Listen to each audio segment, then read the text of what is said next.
Ko es gribu darīt uz skatuves, vai es daru to, ko grib redzēt publika? Ar šiem jautājumiem sācies darbs, veidojot sirsnīgu un humoru pilnu dejas izrādi, kas atklāja izrādes tapšanas aizkulises. Šovakar izrādē mēs dejosim,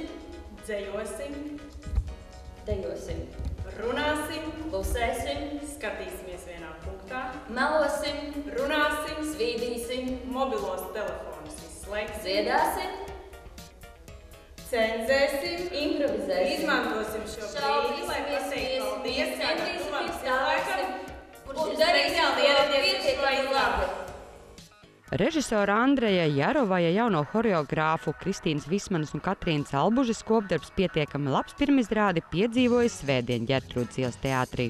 Tas materiāls arī veidojās, ka mēs darba gaitā tika uzdots dejotājiem jautājumu, par ko viņi grib, un pēc tam mēs to video materiālu skatījām visas tās vietas, kur viņas sev apstopē vai kur viņas domā, un tad mēs viņas griezām ārā un pēc tam no tām veidojām tādu deju. Izrāde ir pētījums par identitātes un orientācijas zaudēšanu, kas notiek brīdī, kad rūpīgi plānotajā priekšnesumā iezogas neparedzēts gadījums.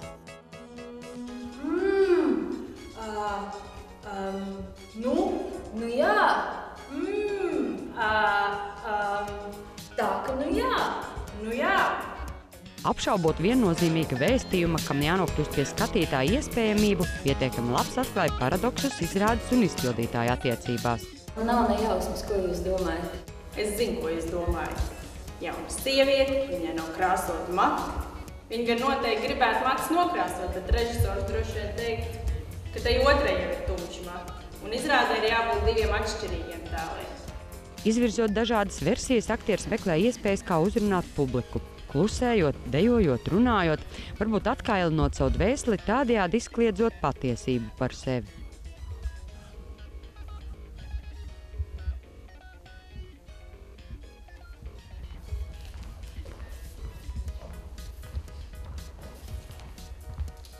Kailums tā ir kaut kāda pārvarēšana, sevis pārvarēšana, jo tā visa daļa ir iekšējs meklējums, ka nevis fiziskā potenciāla meklējums, cik daudz es varu izdarīt, bet vairāk tāds garīgs meklējums, kā lai pārvar kaut kādas bailes un pieņem sevi tādu, kāds tu esi.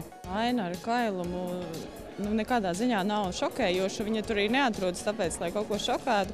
Un patiesībā kopumā visā izrādē, kas bija patiešām tāda, teiksim, visu laiku smieklīga un jautra un viegla, un meitenes ļoti, teiksim, stāv uz publiku strādā.